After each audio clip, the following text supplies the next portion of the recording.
колешки, еве, од место уште да ги повториме бројките. Јас реков дека налагите кои што се шират и заблудите кои што ги ширите, ќе зборуваме со бројки. И повторно ќе ги повторам истите бројки.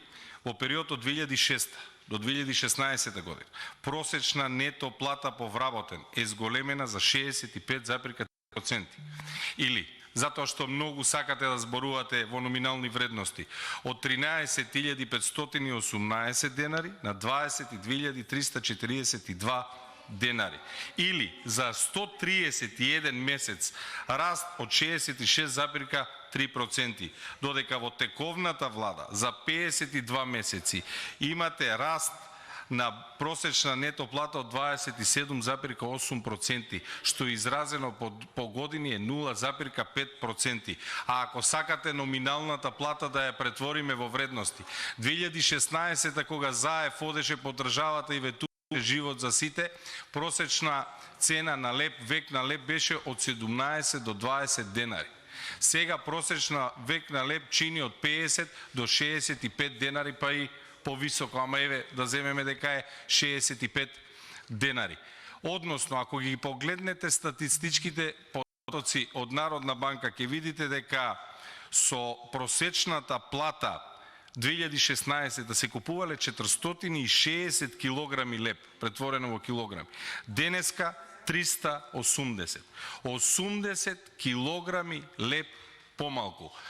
Вашата номинално покачување на платата не и вреди на граѓаните ништо, затоа што платата изразена како реална плата бележи постојан пат. А да не зборуваме, кога зборував за продуктивноста на трудот, вие секој зборувате за кризите, јас се обидувам да ги расчистиме тие ако зборуваме за екзогени или за ендогени фактори. Вие секојаш се повикувате на екзогени, на надворешни фактори. Продуктивноста на труд од 2006 до 2016 бележи раст за 5,8%. Ке ве потсетам дека во тој период постојат две големи кризи, и тоа глобалната финансиска криза и должничката криза во еврозоната. Значи на време на две големи кризи, глобална финансиска криза и должничка криза во еврозоната, македонската економија бележи раст на продуктивноста од 5,8%. Не велам дека е многу, меѓутоа еве бележи раст.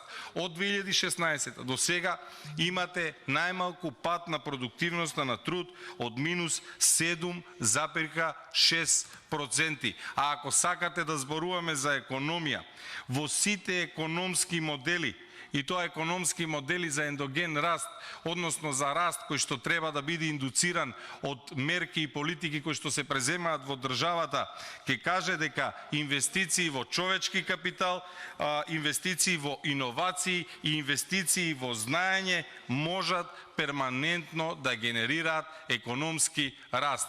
Вие на сите овие полиња, затоа што овој амандман кој што го предлагаме, односно сите работници приматели на плата во реалниот сектор да добијат еднократен надомест за месеците јануари, февруари и март, се каузални и се продуцирани, ова барање е продуцирано енормниот раст на инфлацијата, и ова е потребно за луѓето да можат да го преживеат, да ги поменат месеците, затоа што според сите економски теории и според теоријата за маргинална продуктивност, дел од растот на бруто домашниот производ треба да заврши токму кај работниците, затоа што велите дека сега сакате да кажете дека ќе ги оставиме сами на себе со приказни дека им пораснала платата, ама тие тоа не го осеќаат.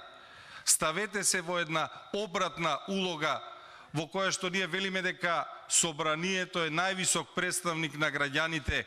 Еве да претпоставиме дека граѓаните се работодавците, а владата е работникот. Што направи овој работник од кога почна да оди на работа 2016. Што направи тој за продуктивноста? Успеа да продуцира пат на продуктивноста од 7,8%, успеа да продуцира енормен раст на цените, особено кога станува збор за инфлација на храна. Работникот единствено, односно владата си се грижи единствено да се задржи и да остане на власт, и при тоа не допринесува баш ништо во економијата. И предлагаме вакви амандмани, кои што слушнавте од колегите, не се наш предлог, туку се само одраз на она што го бараат синдикатите и се каузално условени од вашите катастрофални политики. Нема да дозволиме овде во собрание да ширите лаги дека платата е зголемена до тоа ниво дека сега на работниците не им е потребна помош. Напротив, платата расте со истото ниво со кое што растела и во изминатите години, меѓутоа за жал продуктивноста на трудот која што е клуч за економскиот раст на една држава, кај вас доживува дебакал, а доживува дебакал затоа што немате инвестиции во иновации, затоа што гледаме дека се помагаат ваши блиски фирми, фирми на премиерот или фирми на политичката партиска елита. И затоа нема да дозволам да кажувате вакви лаги, затоа што податоците укажуваат нешто друго. Тоа е дека растот на платите го изеде инфлацијата. И овој амандман е само повик за спас на работниците во реалниот сектор. Ви благодарам.